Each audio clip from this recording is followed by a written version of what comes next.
This episode of The Dig is brought to you by our listeners who support us at patreon.com and by Haymarket Books, which has loads of great left-wing titles, perfect for Dig listeners like you. One that you might like, and that is incredibly urgent right now, is From Black Lives Matter to Black Liberation by Keeanga-Yamahtta Taylor. In this stirring and insightful analysis, activist and scholar Keeanga-Yamahtta Taylor surveys the historical and contemporary ravages of racism and persistence of structural inequality such as mass incarceration and black unemployment. In this context, she argues that this new struggle against police violence holds the potential to reignite a broader push for black liberation. As Michelle Alexander, author of The New Jim Crow, says of the book, Keeanga-Yamahtta Taylor's searching examination of the social, political, and economic dimensions of the prevailing racial order offers important context for understanding the necessity of the emerging movement for black liberation. From Black Lives Matter to Black Liberation by Keeanga-Yamahtta Taylor, out now from Haymarket Books.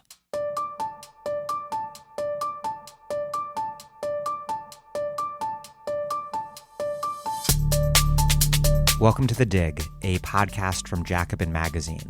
My name is Dan Denvir, and I'm broadcasting from Providence, Rhode Island. The utterly preventable spread of COVID-19 has killed more than 100,000 Americans and ended the entirety of economic and social reality as we knew it. Trump, the president who has presided over this disaster, is now threatening to deploy the military to cities nationwide and has already done so in Washington, D.C. Liberal critics are right that Trump is dangerous, obviously, but a true reckoning with Trump's threat to American norms and institutions must account for how both of those things help make him president. It must account for why this quarantine collapsed amid a historic mass uprising against ordinary racist police violence in a Democratic-ruled city. Democrats leading a hashtag resistance to Trump now face a rebellion against the entire status quo. Today I'm speaking about this moment of uprising with Cathy Cohen, Jasson Perez, and Malaika Jabali. Before we get started, I hope that you enjoyed our first episode of Antibody, our 3-part narrative series on life and politics during COVID. If you haven't listened yet, I highly recommend that you do so. And I want to thank all of you who support us at patreon.com for making this series possible.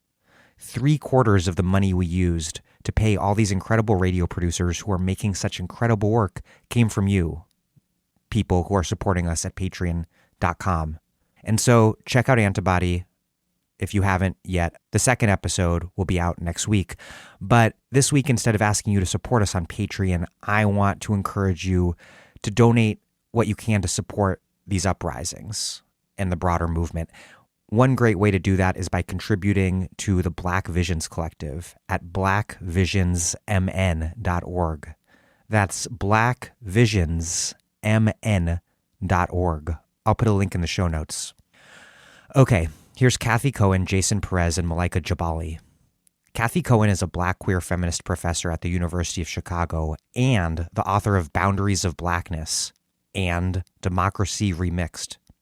She is the founder and director of the Black Youth Project and of the Jen Ford Survey, and helped start political organizations including Black AIDS Mobilization, the Audre Lorde Project, and, most recently, Scholars for Social Justice. Jasson Perez is a senior research analyst at ACRE, the Action Center on Race and the Economy, and organizes with DSA's Afro-Socialists and Socialists of Color Caucus. Before becoming a researcher, Jasson was a lead organizer for SCIU Local 73 and BYP 100. Malaika Jabali is a writer, activist, and filmmaker whose first short film, Left Out, examines the economic crisis facing Black Midwesterners. I will post a link to that film in the show notes. And Malaika, as you'll likely notice, has to run partway through this interview. Anyhow, here's the show. See you in the streets. Stay safe.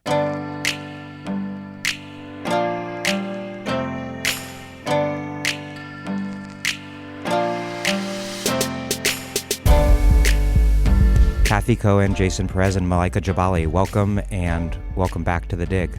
Glad to be here, Daniel. Happy to be here. Thank you for having us. Appreciate it. I wanted to start by talking a bit about what you're seeing and experiencing firsthand on the streets.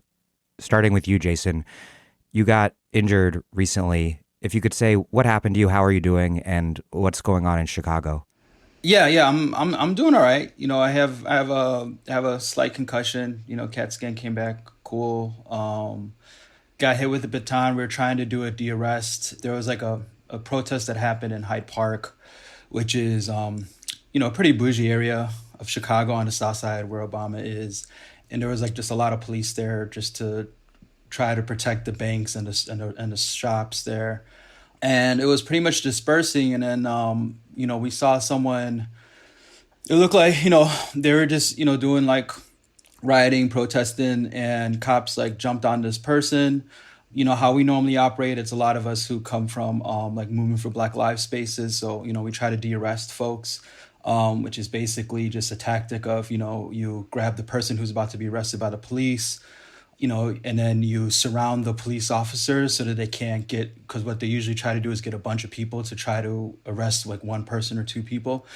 And then you pull the person away so that they don't get arrested anymore. And the idea behind that is that, ethically, we just don't want people getting arrested. But B, the more people get arrested, the more if it's a deterrent for people to come out and protest.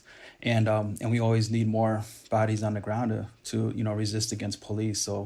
So we attempted to do that. Like, they try to get four different people. One of the people we got out, and then unfortunately 3 of the people we didn't. And so, they did what cops do, and, they attack with batons and, smack people up and stuff. But luckily, the 3 people, Malcolm, Jennifer, and Damon, got out. We did jail support, but obviously we're still doing jail support for the thousands of people that, Lori Lightfoot has locked up. And, are going to keep on trying to do that to get them all out. So, Cathy, anything you want to add on the situation in Chicago, what you're seeing?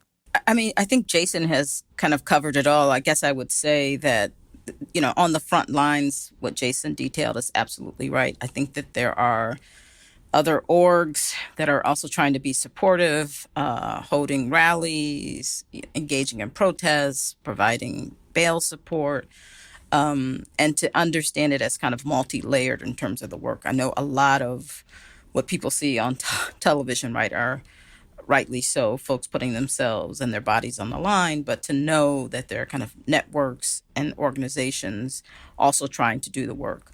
The one thing I'll just add to what Jasson said is, I think there are groups like Scholars for Social Justice, which I'm a part of, that are also trying to highlight the kind of multiple ways in which the police work. So when Jasson is in Hyde Park, I think this is true, that the University of Chicago police were there supporting, right, the Chicago police. Yeah, they were. Yeah. So to be thinking about the kind of multiple sources of policing that are happening in the city and trying to kind of address and attack all of those.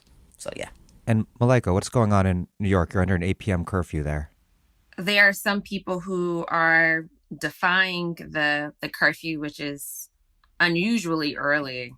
And the sentiment seems to be that in the last couple of days, or maybe the last day, it's calmed down a bit. I was out at a march yesterday that was advertised as a peaceful march, and this was just a part of Brooklyn, and it's near Barclays Center, where there was some previous incidents of violence, and I'm talking about police violence, not the self-defense that some of the protesters are implementing. And so when police officers don't escalate, then we generally don't see civilians who are marching and protesting escalate either. So from what I viewed from our vantage point in Brooklyn, back near the Barclays Center, there was less police escalation, but there are protests happening all over the city. And I'm not sure, how it is on the ground there. I think it's just going to vary. But from where I was in Brooklyn, or it had been, really tense in previous days, it calmed down. And there's a lot of solidarity when we were walking through the neighborhood. Everyone, like, no one was complaining about the fact that we're blocking traffic. The cars would have to wait patiently sometimes for large groups of people to go by. And they were honking and cheering, throwing up Black Power fists. So it really felt like a communal catharsis in a way. I just wanted to say, too, that most movement organizations or people who are just there on their own, we support it, whatever you want to call it, right? Whether you want to call people protesters, whether you want to call them rioters, looters, Like, when we're trying to de-arrest someone, it could be someone who just walked out of a shop grabbing something. And, I think at times we want to make these distinctions between all these different folks, but, like we support rage, we support Black rage, especially against corporate targets, against state targets. We're not saying that that's going to be what gets us strategically to A to B or whatever, but, always just wanting to push against the idea of like peaceful, whatever, disciplined protesters versus like rambunctious, whatever thing. Like, whether the police were antagonizing us or not, people are going to rage out how they need to rage out, and we support that. And, we just want to make sure people get out and get freed because they shouldn't be jailed or imprisoned because of that. No one should be in prisons or jails, but especially because they're raging against a system that just like kills Black folks, with impunity. I want to align really with what Jasson just said and look at the history of urban unrest in this country, which is where my focus is. But, of course, this is happening globally. And in the United States, we often had this escalation from Black people in cities, Black people who were fighting for abolition in the 1800s, and New York is included in that, where we fought peacefully for years, if not decades, and without any sort of change, fundamental change from, the powers that we're pushing back on. None of those changes happen. And so that agitation, that's a frequent response in history, including arson. A lot of these changes did not happen until Black people set their communities on fire. They set the governor's mansion on fire. And so I look at it historically and look at what has actually pushed the needle. I do a lot of my research on the 1967 and 68 uprisings throughout industrial cities, but especially in the Midwest, because we see a lot of those same extreme conditions exist now. And so it's a historical trend, but it's also something that had to be implemented almost as a strategy to get anything done. Following up on that, to whoever wants to jump in, horrifying violence and countless other injustices are so ordinary in this country, particularly for Black people, particularly for Black working class and poor people. What was it about where people were at when the video of George Floyd's murder emerged? Black people in particular, and also people in general, this moment after 2 months of the coronavirus health and economic crises, what was it that made people so militant and ready to fight? Not just ready to protest, but to confront the police and to loot, because people, of course, are not always or inevitably primed for militant protest. What made conditions so ripe right when they did? Well, I'll jump in because I think this is the question, right, that many of us are trying to figure out. And I don't think there's one answer. And in fact, I think there's a conflation of issues and conditions that have brought us to this point and that we better leverage this point because I don't know when we'll be here again. I think there are many, I call them issues of despair and rage leading to organizing that has produced this rebellion.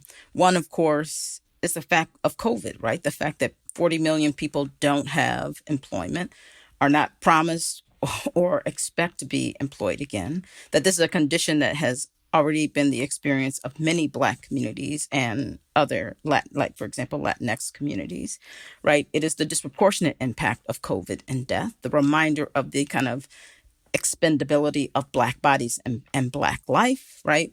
It's kind of precarity on steroids. And so in that moment, to see George Floyd, to see Breonna Taylor, to see Ahmaud Arbery, right? We can go, and to see the kind of the personification of the weaponization of racism in Amy Cooper, we could say, is the spark that lit the tinder on. But I want to offer up 2 or 3 other things. One is, I think, young people in particular, all of us have been reminded of the limits of the electoral strategy with the election of Obama and his neoliberal policies. That's not to say Obama wouldn't be better than Trump now. To me, that's not the question, right?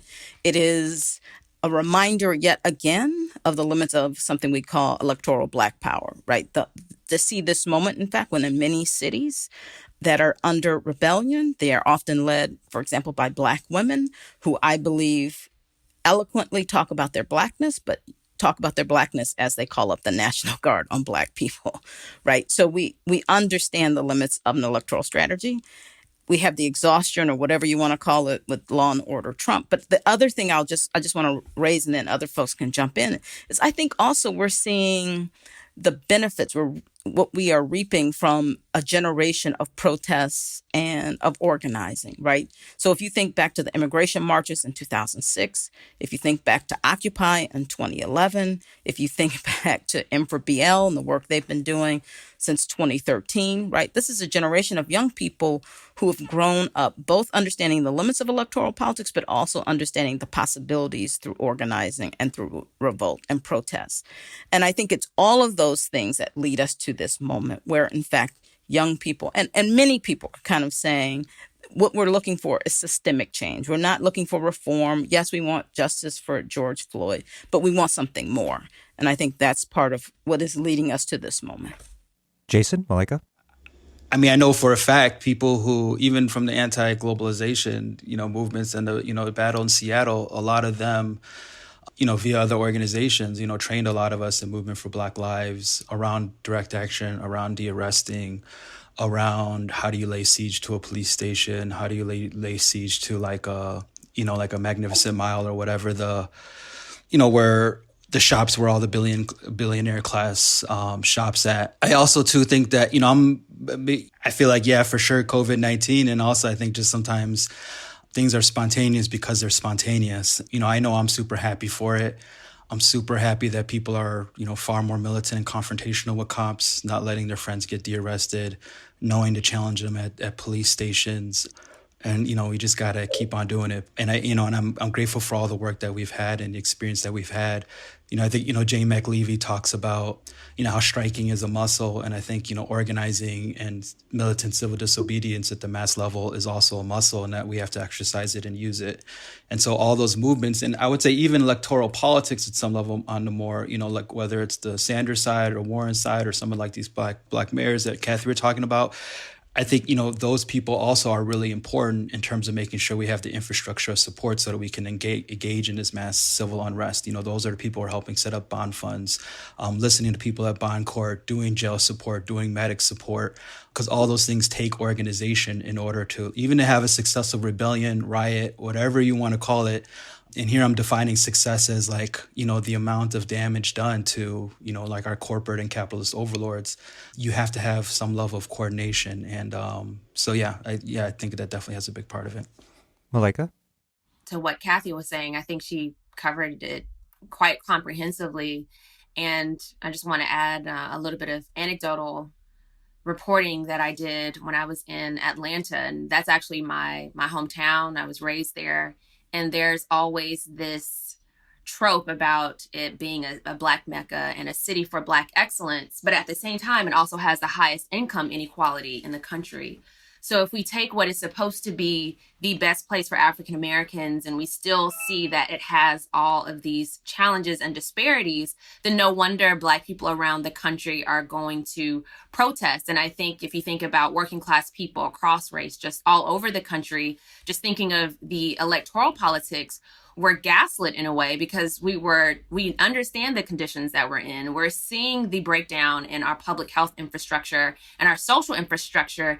And yet we had so few Democratic primary candidates. And I'm assuming, the people who are thinking this way, thinking about systemic change, would be more aligned with Democrats than, Republicans, of course, or, perhaps the Green Party as well. But if this is the party that's supposed to be a front runner and supposed to be leading the country when it comes to Black people and progressives and this whole umbrella, yet you have so few people talking about fundamental change. And then you have a primary candidate who's saying that he does not want to pursue any fundamental change. You have a Black primary candidate like Kamala Harris saying that she doesn't think that we need to change anything systemically. So on one hand, we're feeling, we're seeing, we're experiencing these inequities. And then on the other hand, the people who are being touted as leaders are saying nothing needs to change. So I think it is that frustration of pushing back on a narrative that seemed to be gaslighting the rest of the country. Cathy, you spoke to how the context of the COVID health and economic crises, how that informed this uprising. I wonder how might this uprising in turn shape the unfolding politics of the COVID economic and health crisis? Because from where we're standing now, we're looking at unemployment heading maybe to 20% or above, and potentially recurrent waves of COVID outbreaks until and if, knock on wood, there's a vaccine. So we're going to see a lot of politics around this beyond even this current uprising, but I don't really have a good sense of what it might look like. Right. I mean, I think what we're going to see are kind of policies and programs of relief. And what do I mean by that? I mean that there is a crisis of capitalism right now. There has been, but there is one that is clearly visible with COVID. And I think, what did you call them, Jason? The corporate and capitalist overlords are trying to figure out what they have to give, right, to provide some relief and what they would consider to be stability. So, for example, we've been talking with people about kind of what is possible. And for a very long time, capitalists and governance told us that, in fact, we couldn't stop evictions. We couldn't stop utility cutoffs. We couldn't stop student loan repayment. We couldn't release folks who are incarcerated, right? But under a crisis of COVID and capitalism, and in fact, we have a program going on tonight called COVID Capitalism, right? Suddenly these policies become possible, right? Suddenly the city can say we are not going to evict anyone. Suddenly the city can take folks who are homeless and put them in hotels. Suddenly the city can say we're not going to cut off utilities, right? So I think, in fact, what we have to do is to begin to think about what is possible given what has been revealed because of COVID, because of the high levels of unemployment, right? So a UBI, universal basic income, was said to be kind of off the table until it emerged as a stimulus check, again, to deal with the fact that there's so many people who are unemployed, and this is an administration worried about reelection. So I think organizers, and I will defer to Jasson here, have to begin to kind of have us think about what is it we want past COVID? What is it we want when people undoubtedly continue to be in the streets, but at some point we're going to pivot and want to be able to articulate clearly what we want. I know the Movement for Black Lives, for example, has already articulated demands and policies that they think should be in place. But I do think this moment, COVID, unemployment, the rebellions are going to open up possibilities about what the state should be doing that we want to make visible and really push in terms of our campaigns and our outrage. Jasson? Touching on what Cathy was saying before about all the different layers, even at least in Chicago, we have 6 socialist aldermen, and they were like really essential for making sure that people can make sure they can see their lawyers, that basic jail support can happen because, standing down the National Guard because they had the National Guard at 51st and Wentworth when people were protesting for jail support. So I think on that one level, it's really important to have like electoral strategies and have like different layers of organizing power and, radical or, like progressive political power. But then in conjunction with that, they're already on the Socialist Aldermen working with United Working Families, Grassroots Collaborative, Democratic Socialists of America, and a bunch of other groups, at least in Chicago, already like ready to demand that, for like the defund police demand that like we have a specific number. So like saying like 3/4 of the police budget be cut, and then putting that in relation that we should never have funding within the city of Chicago where you're paying more for police than you are for like public health services, education, the list goes on. So, people are already working on like how to articulate those demands clearly so that it can't be, because what we don't want is, and a lot of, progressive mayors, black mayors are saying they support police accountability. They'll even maybe say some sort of abstract thing around limiting funding for police, but unless you put exact figures, exact numbers, and exact demands around it, we're going to see a repeat of similar to what Obama did, which saying Black Lives Matter, saying we need justice, but not actually putting on like what will actually have like, which will actually defund police and stop, police violence and mass incarceration in a meaningful way. Jasson, you earlier referenced Jane McAlevey, and I want to follow up on Cathy's comment by asking you, where do organizers like yourself with some very specific plans for transforming the world, how do organizers fit into this moment of mass mobilization? What's the dynamic between organization and mobilization in such a fluid period? I mean, my thing is like, first and foremost, I think it's always important, like for like organizers, lifelong organizers, professional organizers, whatever you want to call yourself. You know, if I've organized for 18 years, just to kind of really recognize that most of the people who are doing this have no relationship to organization. They're way further ahead than any of like our strategy charts or any of our plans that we thought people were going to be on or do or whatever, you know? So I think it's just important to, you know, I think at some level have that humility of knowing that, you know, the people are ahead of what progressive and radical organizations usually think is possible or not possible. And then from there, it's, you know, it's to support, you know, if wherever, you know, I guess what I'm always worried about, and like what a lot of my comrades see, is like this kind of tone policing or trying to tell people, oh, you need a strategy, oh, you need this, oh, you should be doing that or this or whatever.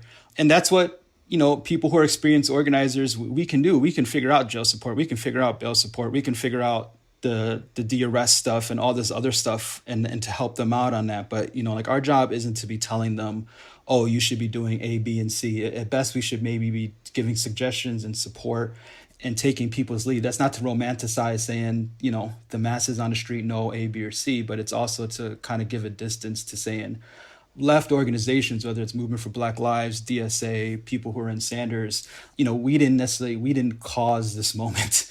And all of our strategies and charts didn't make this moment happen.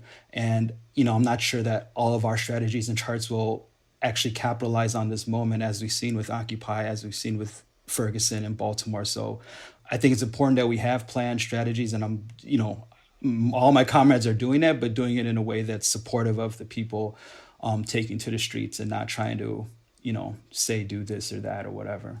Malaika, I know you do organizing work as well. How do you think about this as a strategist and an organizer?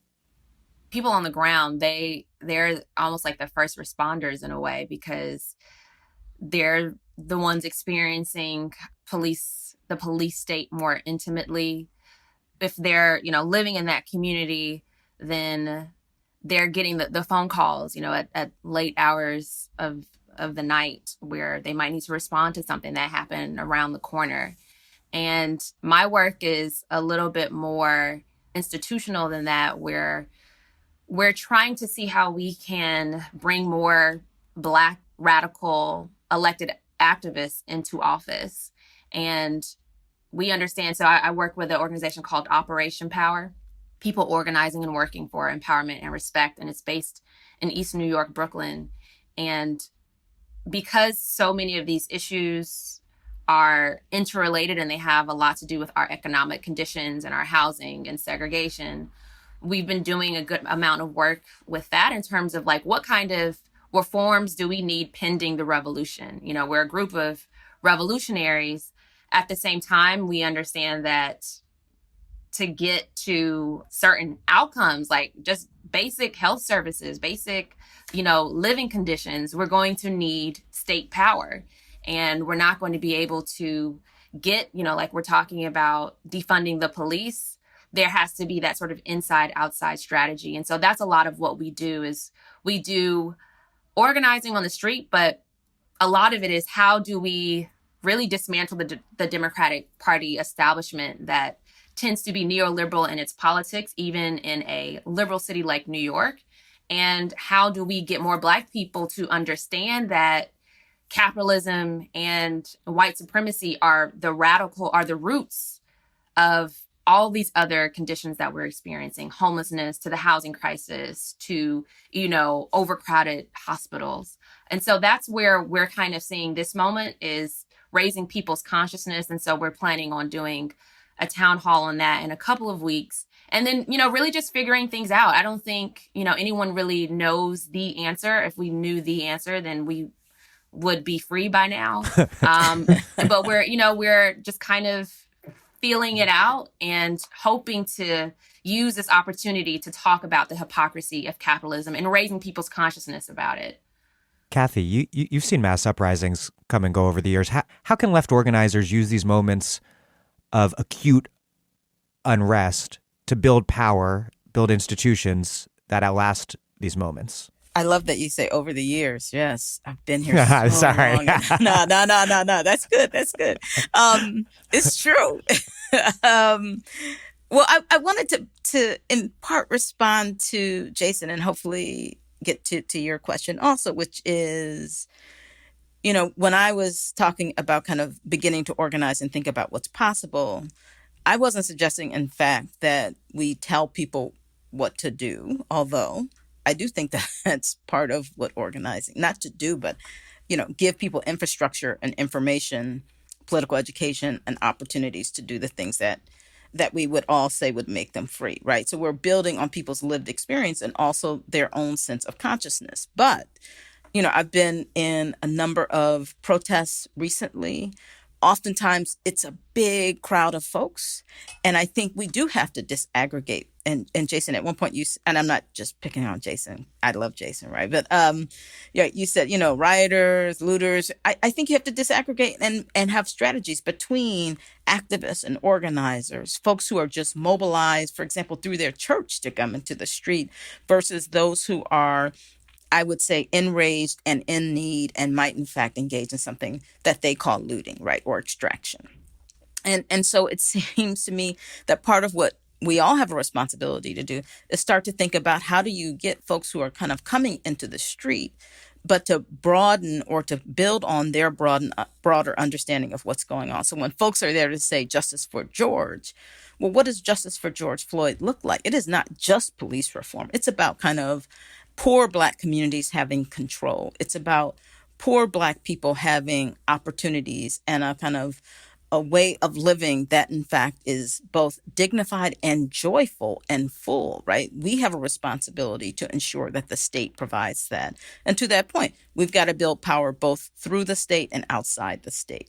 So I think this is a kind of special moment. And I think it's not just about organizers. It's about, for example, folks who work in the academy, and how do we create space so that people can really begin to kind of broaden their analysis and then have an infrastructure in community to act on that broader analysis, right? And I want to believe that we're prepared for this moment. I know we've benefited from folks going into the street and saying no more. Now the question is, can we or have we built an infrastructure when people say no more that we can help push that agenda of no more? Jason? Oh yeah, no, I totally agree. Yeah, I think I was speaking, and I agreed with what you had said before, Cathy. Like, I agree with that. I think I was speaking more of like a narrow social media discourse kind of organizer, influencer that just kind of comes in and is like, all this is good, this is great, but what you really need to do is, and so I think that's what I was more so speaking to. But yeah, like, I mean, we need to, and I hope we are, and we can figure out, how to support what's going on the ground, but then also provide a strategic pathway to, our actual goals of, democratizing the economy, getting rent relief for folks, defunding the police, having real community accountability, and, guiding people to what that looks like, because I think for a lot of folks, abolition is just maybe this big abstract thing, but they don't necessarily know what it looks like in their day-to-day lives, which means that, having a social worker respond to an immediate emergency call instead of someone with a gun, pointed at them, and trying to make that real for folks. So yeah, I'm definitely for, yeah.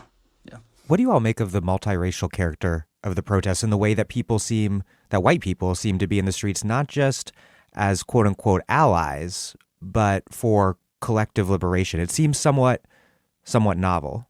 Malaika here. I kind of want to go back to what we talked in answering your question, thinking about what we talked about at the beginning, where we have multiple crises happening at the same time. And this era of protesting, over the past year, we've had the most labor strikes that we've had. I think when I was looking at the data, it might have been like the last 2 decades. And so you had dozens and dozens of unions who came together, dozens of workers in all capacities, from nurses to teachers to auto workers, who made it clear that their demands as workers needed to be met. So I think we're in a more there's just a more radical spirit, generally speaking. I think it does not hurt that we have a president who is so blatantly against workers and so blatantly against defying white supremacy and who sympathizes with them. And so a lot of people are feeling the brunt of that, and that goes across race. So I think people across race are suffering. Of course, we know that Blacks and Latinos endure a disproportionate amount of that, but I do think this history of or this recent history of collective organizing has helped. Yeah. Jasson?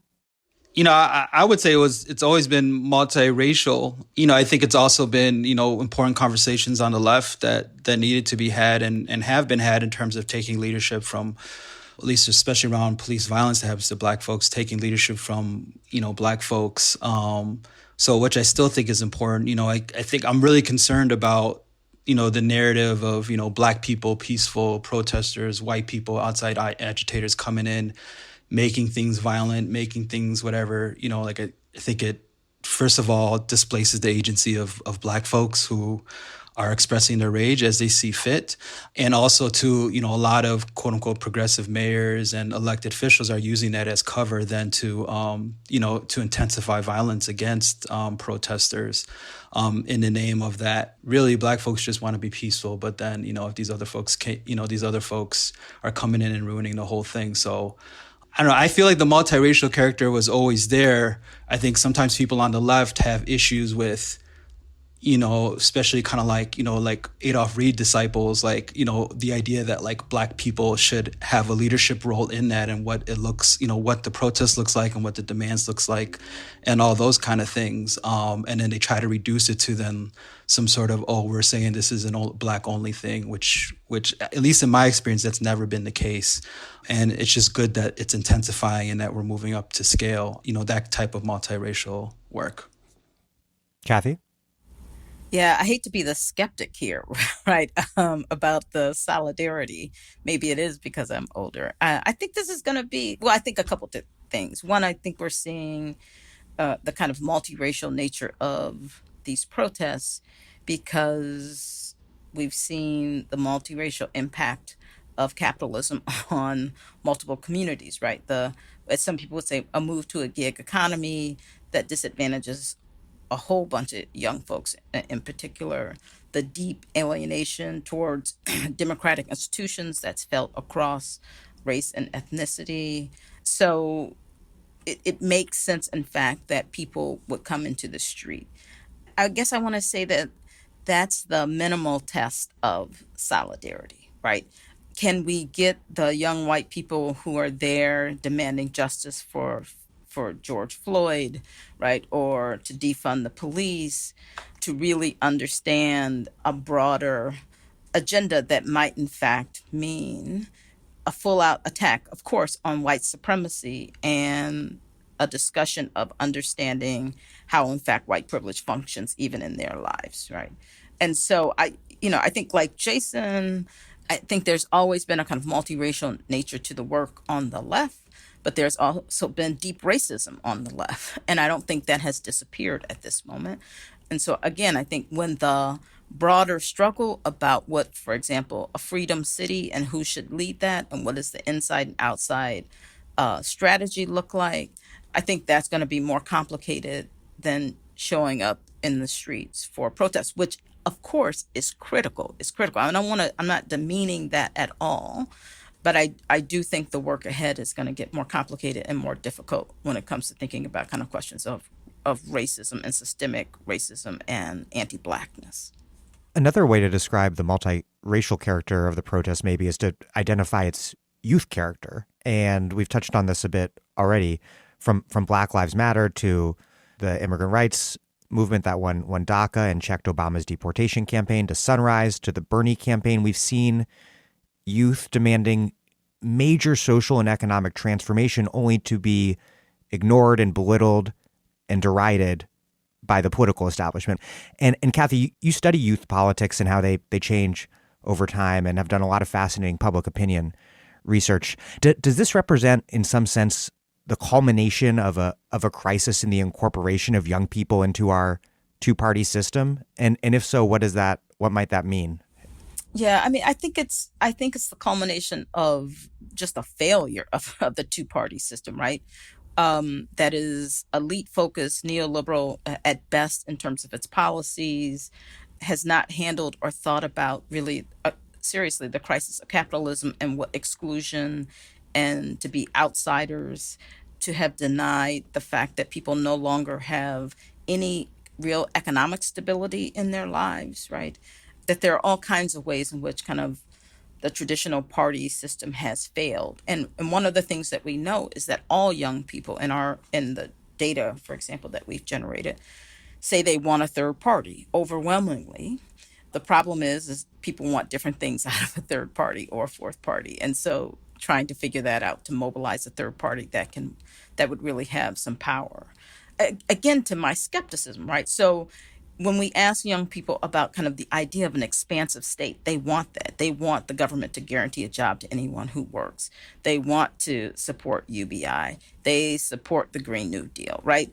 They support all of that. But at the same time, we see deep levels of racism in many of those same young white people.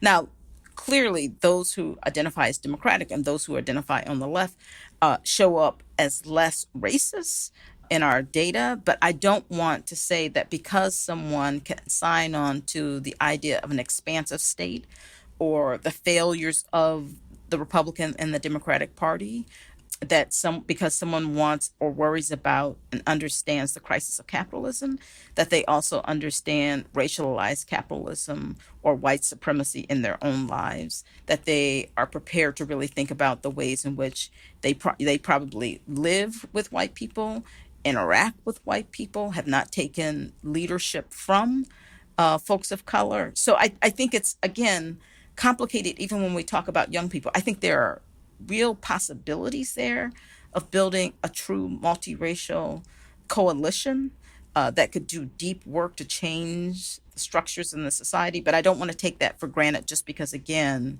we're talking about young people or we're talking about young white people showing up to protest consistently, which, again, that's great, but that is the easiest level when we're thinking about kind of sustained political action. Malaika, Jasson? Yeah, I think this is an excellent opportunity to talk about those intersections of race and class.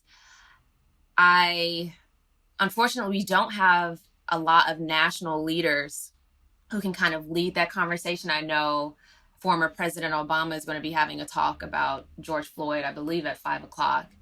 But we don't have the sort of national leaders that we might have had in during the Black Power movement or the Civil Rights era, where they had the platform to really articulate just how ingrained both white supremacy and capitalism is in the founding of this country.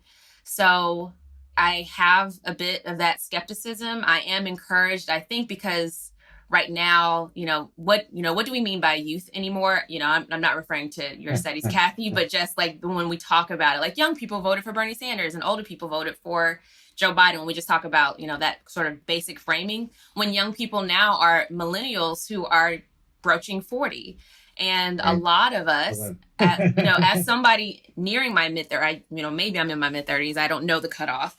But as someone, I guess you could say I'm in my mid-30s, as a millennial, where during the economic crisis of 2009, when a lot of us graduated, we couldn't find jobs. There was extreme unemployment. A lot of us won't ever recover the same way that other generations may have from an economic crisis. And so if you combine kind of the economic issues and trauma of 2001 with September 11th and 2009 and Hurricane Katrina as well, a lot of us we've lived pretty much our entire teenage lives and adult lives in some sort of crisis. And so I think there is an opportunity there to say, okay, this is not just a one-off thing. This is not something spontaneous. There's something deeper happening here. And white supremacy was deeply involved with both Hurricane Katrina, and capitalism was, disaster capitalism was a big story in the recovery. And that's probably going to be the same thing that we're going to experience with coronavirus. So I think that we've got, maybe compared to previous generations, I think there is more of a sort of springboard to be able to have these conversations about race and class that we might not have been able to have in recent in modern history. Jasson?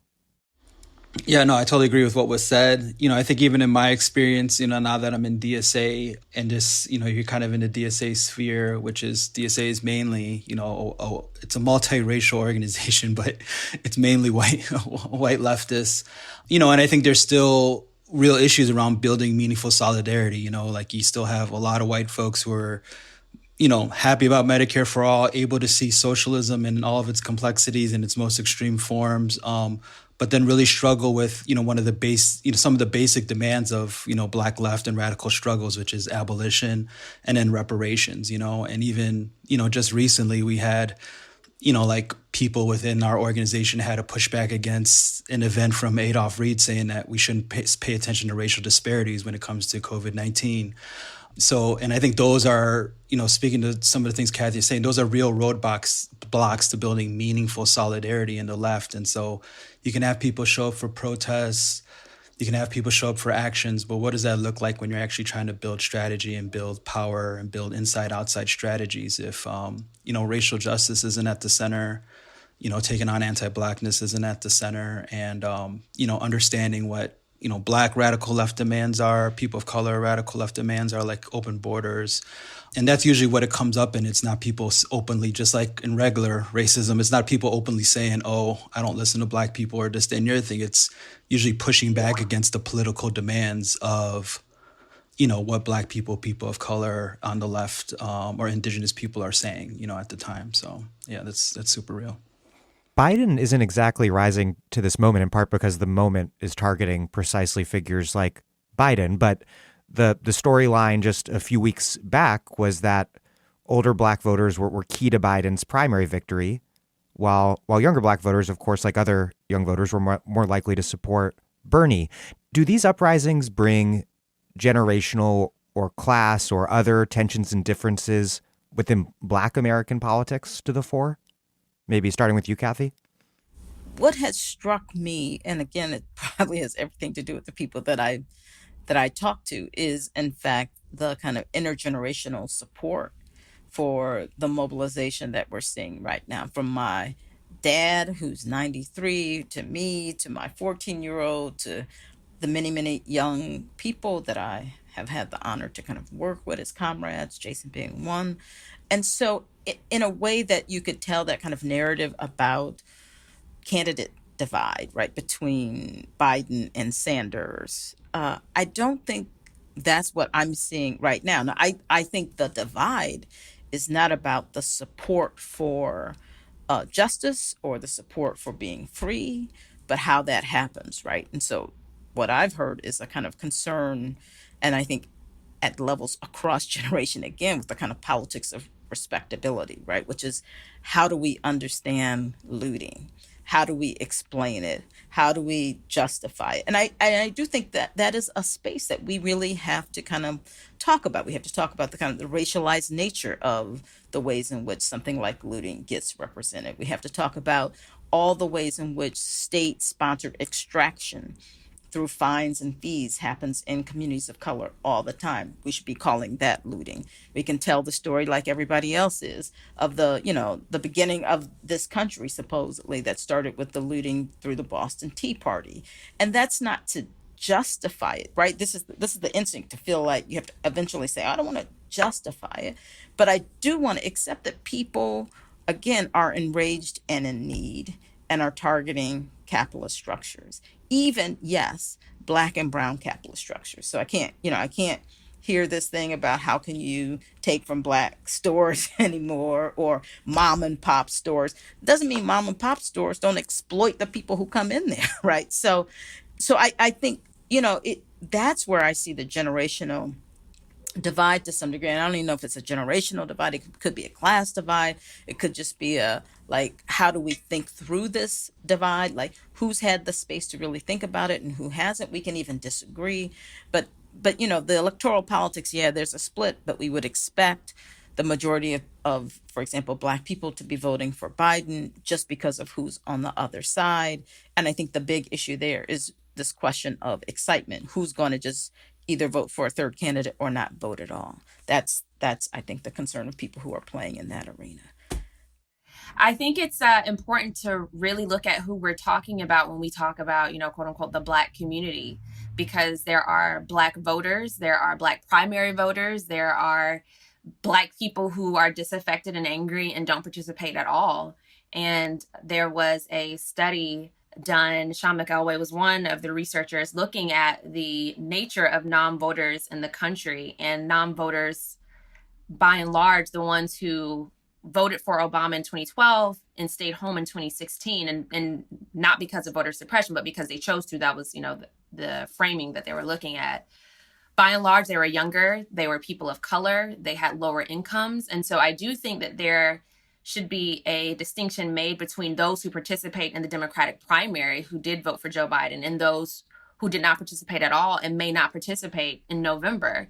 And a lot of my work is on non-voters and looking at kind of their, anecdotally, what are their economic experiences. And so I'll just give, one example. My first sort of long form reporting was in Milwaukee, and it had the lowest Black voter turnout in the state for Black people in its recorded history. And while based on one study of like the Democratic counties, based on one study, maybe about 7% of that related to voter suppression. And of course, voter suppression is key. It's important. I'm from Georgia. So combating that and combating, the GOP attack on Black and brown people's right to vote is crucial. We also need to look at all the millions of people who are disaffected and feel like neither party is working for them. And those who are more likely to bow out of the system altogether, if you look at the research, they tend to be younger people. So I think looking at this moment, we have to captivate those people, those younger voters or younger will-be voters, with something that can actually inspire them and get them to participate. And you don't do that, I don't think, without any sort of substantive policy or proposals. And, Joe Biden is not doing that. So I think what these uprisings are showing the rest of the world is that, kind of going back to what Malcolm X said in one of his speeches, like in 1963, I believe, looking at kind of the bougie Negroes who believe in the process. And so they're really invested in it and they want to hold on to it, but they're a minority of us. That is not the majority of the Black community. Unfortunately, the majority of the Black community isn't really getting their voices heard.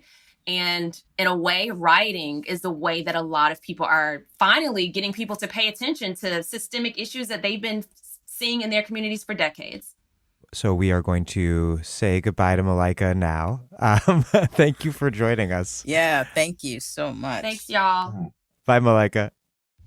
This is Sarah Jaffe, and you are listening to The Dig with Daniel Denvir, my favorite podcast for thoughtful discussions on the U.S. left and beyond, and you can support it on patreon.com. This episode of The Dig is brought to you by our supporters at patreon.com and by N+1 magazine, which features some of the most urgent and exciting political writing, essays, fiction, and cultural criticism on the left today. Since February, N+1 has been publishing a ton of clarifying writing about the pandemic that might be of interest to Dig listeners.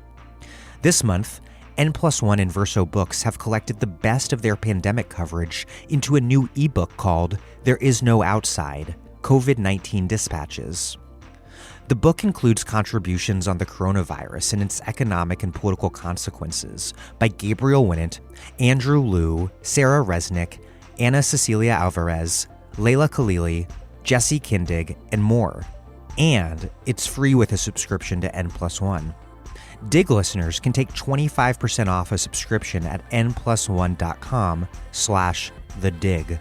Enter The Dig, no space, at checkout to get 3 issues delivered in the mail, plus full access to the magazine's online archive, and a copy of There Is No Outside, all for less than $3 a month.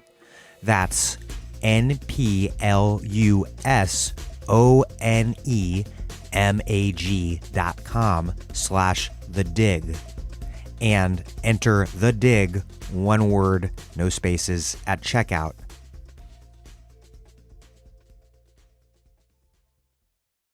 So, Jason, what are your thoughts on that, including something that Cathy just touched on, which is the politics of property destruction, how those play out within the Uprising's various strands, within the larger world of Black politics, and within American politics as a whole.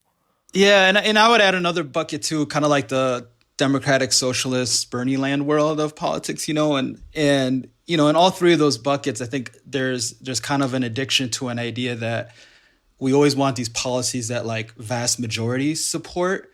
And actually, Cathy, in one of her books, Boundaries of Blackness, talks about, and if I'm missaying this, Cathy, please let me know, like cross-cutting issues where people are divided about what is the consensus level of issues. And there's a bunch of issues that never actually reach, this kind of political equilibrium that people want, that vast majority. So some issues are never going to be like what Medicare for All was. And that's actually what like the Civil Rights Act was, the Voting Rights Act was, right? Like whites majorities consistently said, blacks are asking for too much, too fast, too whatever. And so you kind of see that way in terms of, are you ever going to get polling data that says, hey, do you think property destruction, even to capitalists and people who go against your life and extract from you, is the best, is an effective way for social change? You're never going to get majorities to poll yes to that. But you find that you need that type of action and that type of work, whether it's through writing or whether it's through like, militant organized mass disobedience like you saw in the 60s, like with the Black Freedom Movement, and you've seen in other iterations. Those kind of things, those kind of tactics don't get mass electoral support, but you still need to have them and you still need to focus on them. And there's similar policies like that too around abolition, defunding police, et cetera, et cetera. So, and I think just touching on like the Biden, Sanders divide, Trump divide, whatever, I think, I'm largely partisan to the idea that there's just a lot of things that Sanders and Warren didn't do in order to, reach out, organize, and mobilize Black voters of all different ages, right? And so that's an issue that the left failed on, and that includes all of us. And that, if anything, you saw in different regions of the country, what's called older Black voters, which I'm a part of as a 39-year-old. No, you're not. No, you're not. As a 37-year-old, I reject that. But the point being, like in Nevada, and like in Minnesota, like there was areas that older Black voters did in fact support Sanders, and it was all about how you organize and mobilize those voters. And so I think my issue with the generational narrative is that it kind of, it's ahistorical. And then it allows us, especially on the left, to be like, oh, it was just Clyburn who did it and da-da-da, and elite capture. And we can kind of use all these big theories to explain some of our own failings that we did organizing wise, and that, people could have been moved. Now, I'm never saying someone like Sanders or Warren maybe could have won majorities of Black voters in a primary thing, but they could have contested far better. And I think it's always important to remember, when you're talking about progressive electoral demands, the Black electorate, however high in age you get, supports policies like a guaranteed job for all, Medicare for all, like all these kind of items that a lot of the other electorate doesn't maybe support in the same kind of way, but then they still chose to go with Biden, unfortunately. Cathy, can you respond to what Jasson said in terms of how you see the connections between tactics and demands that have minority support and the broader left project of demands and tactics that we ultimately need to have majority support if we're going to transform society? Right. Well, I mean, there is the question of depending on the avenue or the domain, do you need majority support, right? Because in fact, we elect officials all the time by a majority of the voters who turn out when large swaths of the country don't vote, right? So oftentimes there are people who are elected to office who represent us, who weren't elected by the majority of people, but instead the majority of voters. But that's a technical. Or with the Electoral College, not even the majority of voters. Exactly. And so we begin to focus a national election on 7 states, right? Because the other states are thought to be quote unquote predictable. Yeah, I mean, again, to me, this is where we go back to the kind of question of organizing or political education, which is how do you take people's both experience, their consciousness, their, I would even say, instincts for both safety, possibility, and joy, right? Those are the lives. Folks want to be connected. They want to have security for themselves and their families.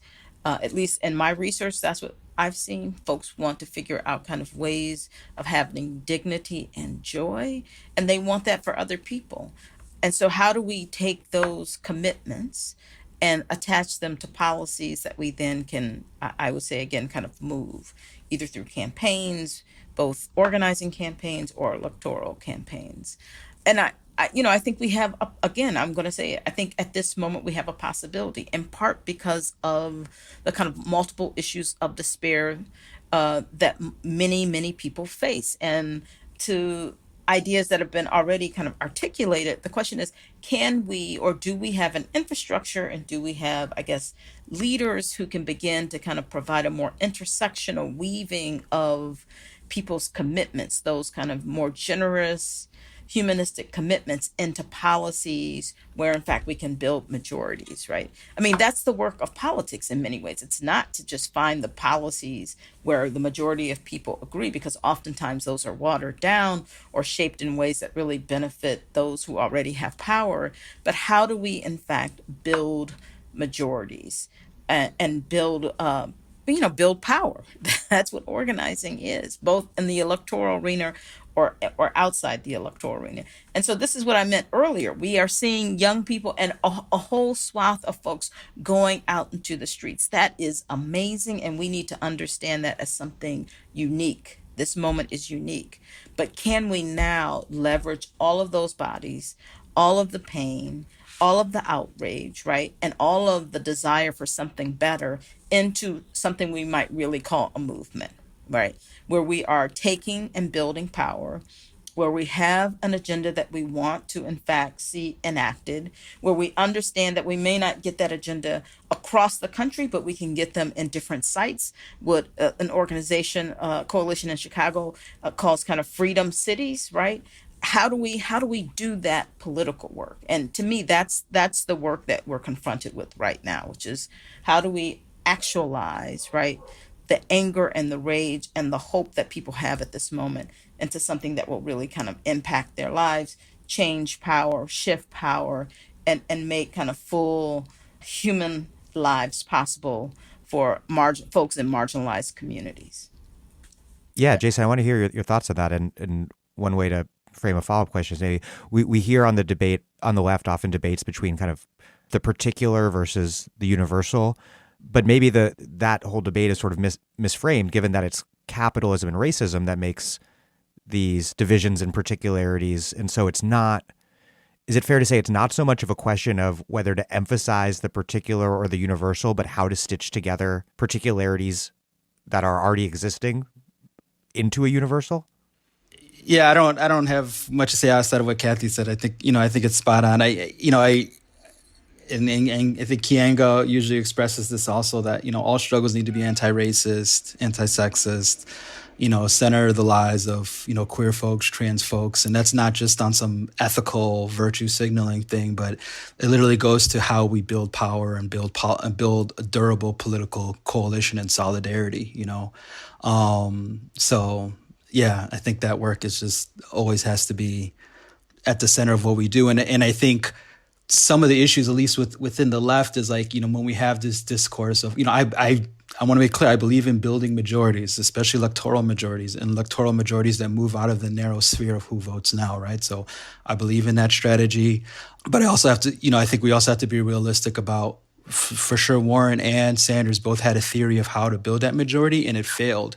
And I do think it failed for various reasons around how the approach to politics around race, gender, class, and sexuality worked out on both ends, right? Whether it was more of the identitarian force of Warren, or the kind of almost identity blind focus of Sanders, right? And so I think either approaches don't work and actually don't get to the issues of what, when you're looking through something like Cathy's polling data, speaks to that group of voters who maybe don't traditionally vote, but would be interested in voting if he spoke to the issues and organized around the issues in a way that they found compelling and meaningful. And so I think the question is, I think the thing is we have to do it. The question is how we do it. And the rhetoric of just let's find the one thing like Medicare for all that gets everybody going, that, that has its limits and doesn't actually show to be the thing that actually brings everybody together. And that sometimes it's found through things that people might not think, that might not poll so well, like defunding police, right? And it's combined with Medicare for all. It's combined with other issues and other things that we might not see in polling, but we see that there's a real constituency on the ground that wants to organize, that wants to mobilize around it, and is willing to engage in strikes, mass civil disobedience, and electoral work in order to see it through. And that's how we should be thinking about building our organizations, our movement formations, in order to get the kind of wins that we need, Jasson is completely right on this. As someone who does kind of play in the world of data, quantitative data, I guess what people call polling, I'm always struck by how much time is spent, not by us, but with others, thinking about messaging versus education. It is, how do we take people who are already likely to vote, what they call high propensity voters, and message to them so that they vote for our candidate? And it's less attention to how do we expand the electorate to respond and build a capacity and an understanding of both their position and the position of others, and how capitalism works, and all these other these things that people know, but we want to kind of make sure they have the infrastructure and capacity to act on. So how do we expand the electorate through a process of political engagement and political education, not messaging, right? And that is I think the long theory of change, which is how do we invest in communities? How do we build orgs? How do we think about engagement? How do we talk and structure political education? How do we then mobilize people based on that political education, where you're building out kind of leadership in those communities, right? And who can mobilize people? And then how do we kind of pull together a much more intersectional agenda that can be moved, as Jasson just mentioned, where we center communities who are queer, who are trans, who are Black, who are often been pushed to the outside of something that's considered to be more traditional institutional political power. And I think that is the issue that is kind of at the heart of how we think about even the work of elections. Is it about electing someone in the most efficient manner? Because if that's what it is, you're not going to be invested in expanding the electorate, because it's not clear those people are going to show up, right? You're going to try to find, what is that damn message I can say about Trump that will so outrage you that you'll go to the polls. And it won't be about connecting to other communities or constituencies. It won't be about the broadest agenda. It won't be about a vision for the country. It will be about, how do I get you on the first Tuesday, or is it the second Tuesday, in November, to go and vote, right? And I think those of us who consider ourselves to be on the left, who want to be involved in kind of the radical transformation of people's lives and the country, are thinking about the electoral arena as an expansive arena where we're building power that will change agendas and change the country. Jasson, and I'm a Bernie bro, so you won't be surprised that I want to push back and ask some specific questions about something you said a minute ago, which is like, what worked with Black voters, then where it did, and what worked particularly with Latino voters, who ended up becoming arguably the core Sanders base across the West. Because it was the same Bernie who isn't great at talking about identity, in every state. Was the difference organizing? Yeah, I think it was one part, and I haven't looked at all the data on this. So I would first say that I would argue that in some places, even in the West, Bernie underperformed with Latinos. And you see that especially in Texas, and what the size of his victory was, especially when you compare it to the numbers that Beto O'Rourke got versus what Bernie got, right? And it wasn't close to how he did in California, let's say. Or Nevada. Or Nevada, right? So I would first say that Bernie was pretty fervent in some form of an open borders platform, which I think you could say, at least on the more radical edge of Latinx, like immigration politics, is the call that they have. And he wasn't that for defunding police or reparations, or, there's a whole host of kind of like general radical or more harder progressive demands that come out of the Black community that people, that Bernie could have supported and he did not support. So I think Bernie's stand on immigration, and being more on the radical edge of it, and then saying no to all deportation, something that not even Warren did, ingratiated, like that people believed in some level of the political project outside of Medicare for all, right?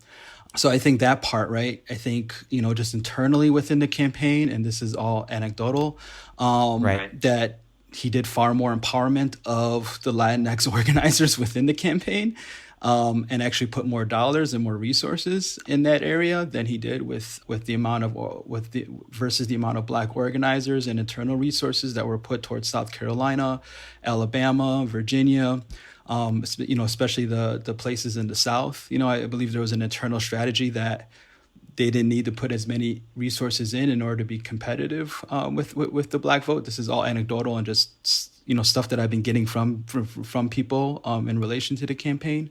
And so I think all of those things matter, that you needed to have an internal campaign, and by internal campaign, internal to the Sanders campaign, focused on turnout, even if, and I think part of the bet was that we're not going to win that vote like we'll win the Latino vote, so then why should we invest in it in the same?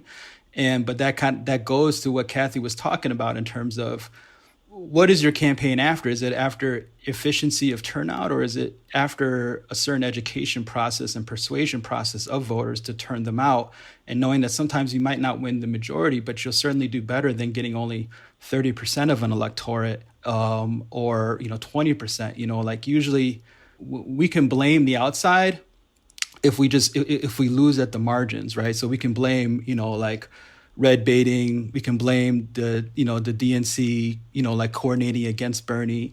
And if you lose at the margins from 5 to 10%, that, you can blame them. But if you're being blown out, like how Sanders was against Biden in some of these areas, that's this is kind of like an organizing axiom. I mean, we do this just in like labor campaigns. If we lose to management 80-20 or 70-30, that means we did something wrong, Right. And that's what the Sanders campaign has to realize and understand, that there was a much more affirmative campaign in regards to Latinx voters, in regards to even Arab American voters and other communities of color, that didn't happen with Sanders, and it didn't start to happen with Phil being made the lead, things like that, until after after everything broke down. 2 weeks after South Carolina making someone like Phil the lead. After someone like him had been saying, "Hey, we need to do something about this." That's not how you, that's not how you win, and then that's also not how you build solidarity, within the larger. Just to clarify for listeners, Phil Agnew from Dream Defenders, who was on the Bernie campaign. Shifting gears, in what ways has this current uprising been shaped by the political moment of the original BLM protest movement, and how has it been shaped by that movement's successes and by its failures? Well, as some people don't know, Cathy was instrumental in founding one of the, lead Black Lives Matter organizations, BYP 100. She had the idea of saying, hey, we need an organization for young Black people to do social movement organizing, help create a convening called Beyond November. It was right after the Barack Obama election. And, her pushing the idea that we need to move just past just electoral organizing as, the vision and horizon for Black politics, especially Black progressive and radical politics. So just want to throw that out there. But I think, obviously, I think Movement for Black Lives right now and BLM right now is still shaping it. I think why the idea of defunding police has so much resonance is because of the hard work that like Movement for Black Lives and Black Lives Matter and BYP 100 and, hundreds and Dream Defenders, right, and other hundreds of organizations had in terms of making the idea of decarceration a really important norm, and like a leftist vision and a radical vision of decarceration, and then especially abolition around why do we even need police at all, and why do we need them in hospitals, why do we need them in schools, right? Like Minnesota just said broke its contract with their police department. University of Minnesota did the same thing. So I think really normalizing that type of demand and that type of approach to public safety, public health, all those things, that's definitely Black Lives Matter. I think, of course, the idea that it's important to center a Black people, in Black leftist spaces is important. I think once upon a time, before Black Lives Matter, I know for sure BYP 100 got a lot of pushback because we were an all-Black organization, and people said that somehow undermined solidarity and, multiracial working class, building a multiracial working class, and we pushed back against that idea, of course. So I think in that way, in terms of, it's important if we want to build a multiracial working class that's capable of winning a socialist or abolitionist politics, that you have leadership from people who are most marginalized, and strategy and base building. And then I think lastly, the tactics around, de-arresting people, around laying siege to buildings. Black Lives Matter did a lot of targeting police stations and making sure people could not enter in or leave out of police stations. The idea of doing jail support where you have people lay siege to like where the jail is until your group of people get out or people get out. Like the building of like bail bond funds across the country. That network that we have now was, Black Lives Matter was really important in shaping that type of the type of practice around mass civil disobedience and what to do and not to do. And I think you see that big difference in, I had time in BYP 100, a movement for Black Lives. And when I'm with those people and that people in that sphere, we all know what to do. And then when I'm in the DSA sphere, Democratic Socialists of America sphere, that muscle has not been used. They're at a loss for even what the community bail fund is and then how to relate to it.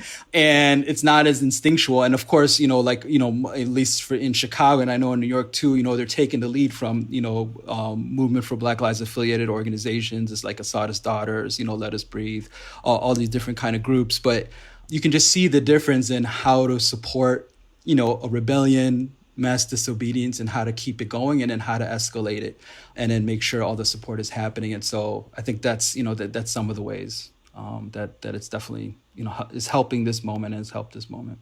Cathy? Yeah, I mean, I would agree with Jasson about the significance of M4BL and all the work that it's done. Let me say a couple of different things. One, I want to correct Jason's history. I mean, I was very happy to support kind of young activists from across the country. We brought them together, and they did the work of building an organization. We helped incubate, but their leadership has always been the driver behind BYP 100. I guess I'd say also, I guess I want to be careful that, while defund the police, and which is, I think, closely tied to a kind of framework of abolition, is clearly identified in part with M4BL and the Movement for Black Lives. I would say, part of what's central to that work is understanding the role in particular of Black queer feminism and organizations like Critical Resistance that kind of made and put abolition, I think, on a kind of broader framework within the left before M4BL and before other organizations. But I think M4BL, for example, and all the organizations involved have done things like give us frameworks for thinking about what we want. So divest, invest, right? We want to divest from the police. We want to invest in communities.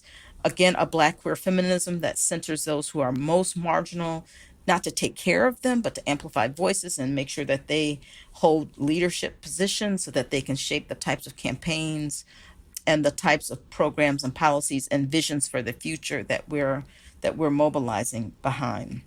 Also, as Jasson said, kind of reminded us of the significance of base building and base building across the country, under different circumstances where chapters and different orgs can have an agenda that's specific to the conditions of, for example, Black people in those sites.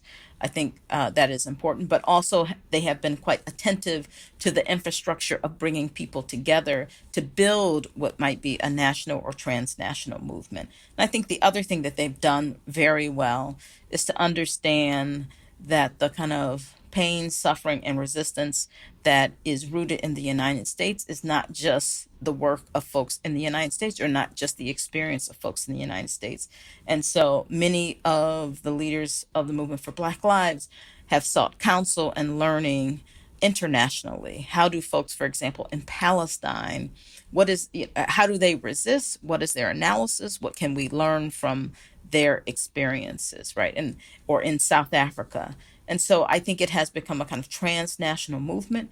It has the ability to shape the left, but it's not consumed with kind of speaking to a white left. It has built its own space. It's speaking to Black people, but I think beyond Black people, it's shaping left politics more generally.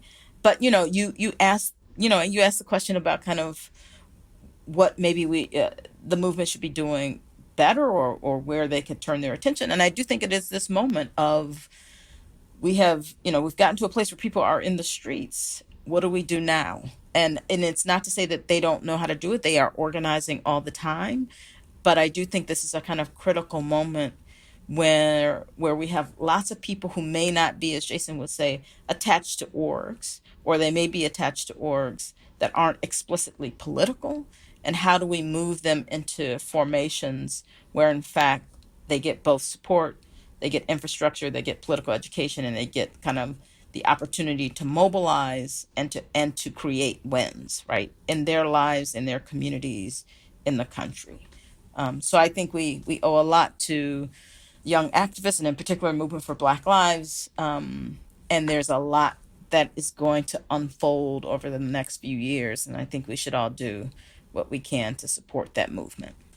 There have been a variety of analyses of what seemed to be the end of Black Lives Matter, or the movement for Black Lives, at least its end as a moment of intense social mobilization sometime ahead of the 2016 election. What do you both make of the way that wave of mass protest came to a close? Keeanga-Yamahtta Taylor last year argued that part of what happened was that leadership became too distant from a mass base, among other things. She pointed to the influence of foundation funding, a move towards an inside game, an embrace of horizontalism that undermined accountable leadership. What are your takes on what happened, and where that history that now feels like forever ago, but was only 4 or 5 years ago, how that all impacts what's happening now? Yeah, I mean, I think the movement has still been going on. There's this book called Black Insurgency by Doug McAdams that I actually, Cathy had told me about. And it has this interesting chart where, it shows like all this movement work happening in 54 and 55, especially around the Montgomery bus boycott. And then this like large decline until 1960s with the sit-ins, and I think, sometimes in the social media age, we just want these compressed things of actions. And I think it does help to take a long view, as Cathy was saying before, in terms of how social movement intensity looks like and doesn't look like. And, just recognizing that people are training, trying to build organization, that it's not just simply the nonprofit industrial complex absorption theory. At times it explains some things, but usually I feel like it explains almost all things, and that's always a factor. So I think it was less of a decline and more just, a movement and a movement that was still trying to find different footing. But there's a lot of movement for Black Lives related organizations in Minneapolis, Black Visions, Reclaim the Block, and they've been doing great work and great support and trying to make this moment happen, and, with an outside-inside strategy. And I think that's some of my issue all the time with trying to narrate a decline when a decline hasn't happened. It's just a change in approach and a change in conditions. Cathy? I mean, I would agree with Jasson largely, and also voice my own frustration at times when I've called up folks and said, hey, what's going on? And I know that movement orgs can't mobilize and engage in protests every day, right? Or even over long stretches of time. There is a need to kind of build capacity. There is a need to continue to organize. I think I, at times, have been less concerned about our folks in the streets and more about, are you continuing to expand your base, right? You can get so focused on deepening your base, right? Making sure everybody has political education, which they should, right? Making sure everyone is safe through safety and healing, making sure folks are committed, having national meetings, that you can lose sight of the work of continuing to expand the base. So I wouldn't call that the decline of the movement. I would say that there has been at times a shift in the focus of the movement, and that at the same time, yep, there has been foundation money involved, as there should be in supporting this work, because in fact what we're trying to do is to build a base and infrastructure in communities where folks can mobilize. And I think I started with this when you ask about this moment. I really do believe that it's been kind of a generation of building base, of building infrastructure, of showing the possibility of organizing, from the immigration rights marches to Occupy to M4BL, that has said to a whole range of young people that mobilization, protests, and organizing can lead to changes that we might not see in the electoral arena. If I go back to my data, we ask young people, what's the best way, what are the best methods to actually create change and progress, for example, around racism in this country? And overwhelmingly across young people of color, the number one answer was organizing. And way down on the list, like in 13th places, was national elections, right? So I think these orgs are growing, they're learning, they're making mistakes. I think we make a mistake when we spend too much time kind of writing about their demise instead of thinking about how we can provide support for them. And they're going to have missteps. That is just the nature of it, right? But we also have to look at what is made possible just by their existence and the work that they're doing, and to encourage them always to be expanding, to be building a bigger base and always going deeper. Because in fact, what we're trying for is not one election, right? But to change the entire landscape. And so I just want to thank them for doing the work that they do. Cathy Cohen, Jasson Perez, and Malaika Jabali, who had to run a little while back. Thank you all very much. Thank you. Thank you.